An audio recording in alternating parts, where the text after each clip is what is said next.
This is Plan Validator, a software program for rapid survey plan validation using scanned survey plan images or CAD drawings.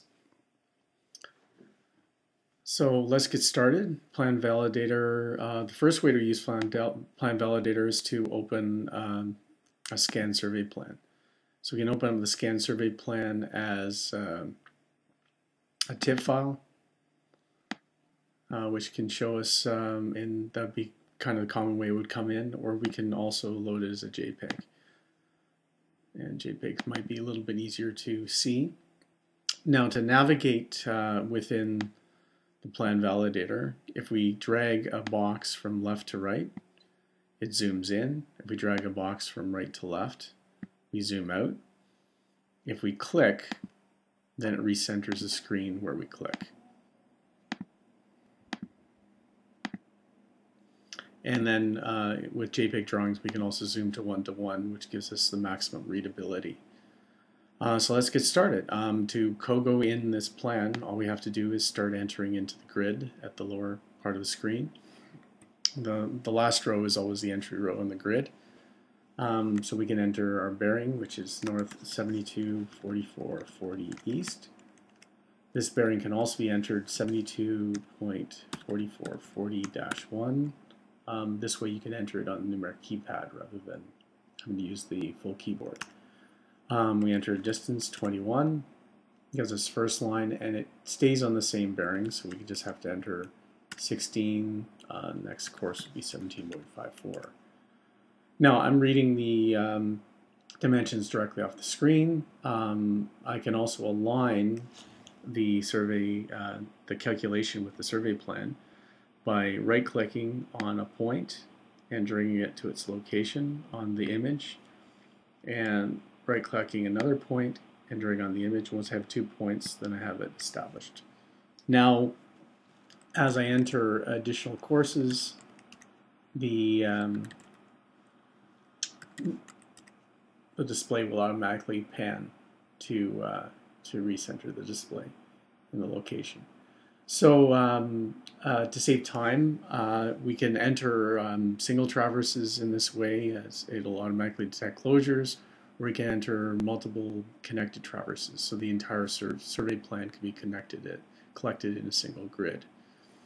And so if I just go out here and I open the completed version of this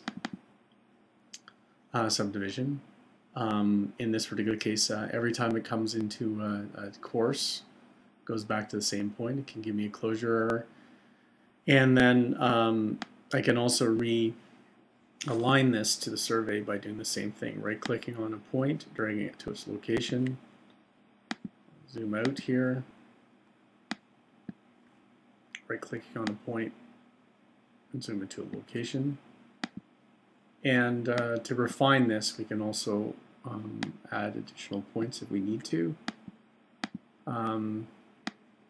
Additional points beyond 3 or 4 will not give you that much better resolution. So it gives a closure at the bottom, which gives me a closure of 0.18 and one in about 6500, which is good. It's survey related. We can also move through the grid. Moving through the grid will automatically move through the subdivision at the particular locations. We can also right-click on any point and it will move to that row. So this is the first creation of 0.3, and this is second. Any edit to the grid will automatically be recalculated. So if I enter this distance wrong, it'll automatically highlight that as an error. It will also show me that I have a closure error at the bottom, which tells me in 44 centimeters. It's 1 in 2000, so I'm less than survey grade. As soon as I correct this, it's automatically recalculated.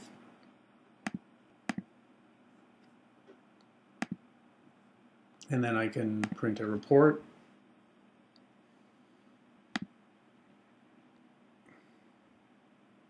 And the report summarizes the units, it summarizes the error, The ratio tells me that in this case all lines or curves are within tolerance, so it will give me a full printout of the grid.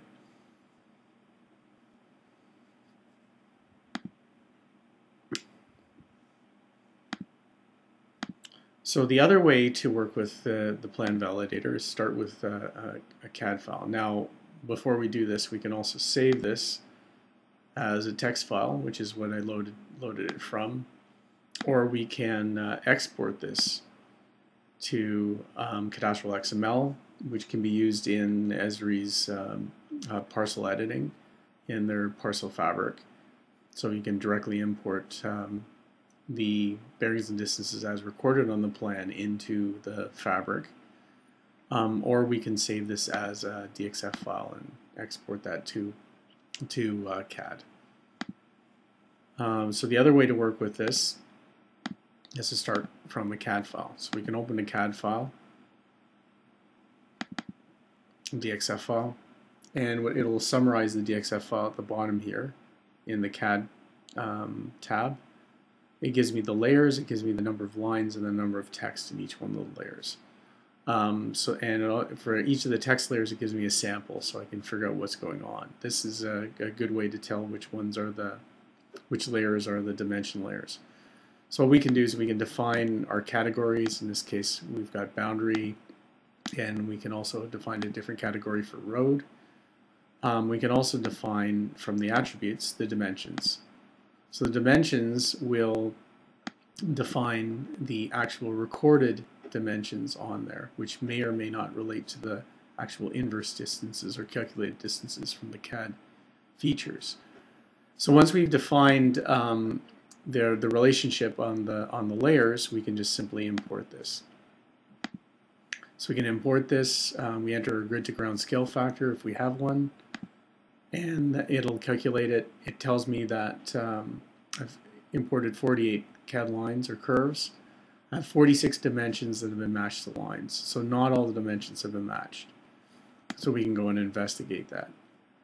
Any of the matched dimensions are, when they are matched, they come up in bold, and anything that's calculated, it comes up in italics when it's imported from the CAD. So what we can do is we can just zoom into an area here, and we can look at some of these locations. So if we go to the next unmatched, we've got the 8.47. When it actually did the inverse here, we got 8.74. So that is one of the reasons that it didn't match, is that it was outside of the tolerance. We can put in the 8.47, but we'll find that we've generated a large error. We have a large closure error in this particular case, 3 meters. And what it'll do is it'll try to highlight the probable rows that this error would be contained, and these come up in yellow. So obviously this 8.74 is the wrong one, so we established that. Once I've entered this, it actually comes in solid and double thickness lines, so I know that that's come through. It's no longer italicized. And go to the next unmatched. In this particular case, it did calculate 6.47, but the 6.47 text was too far away from the line. So in this particular case, we can verify that just by entering it. And now this line's established, and then we can also print the same report. Now in this particular case, the report will have a little bit more information because it has a summary of the CAD file. It warns us that not all the dimensions are matched to the lines. It tells me that 2 lines curve dimensions have been entered or verified. It gives me a complete listing of the file. Now to handle other jurisdictions, we have a number of options that we can bring up. In the angular options, we can change the grid to ground rotation. We can change between azimuths and bearings. So if we change the azimuthal angles, this is more common out in Western Canada. In the Western US, we can switch back to bearings. We can also define our distances in feet or US survey feet or in meters. If we switch to feet, if we apply this we can ask whether we want to convert our measurements from meters to feet.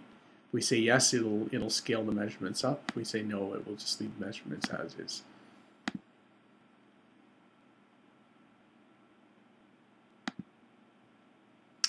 And that is the plan validator.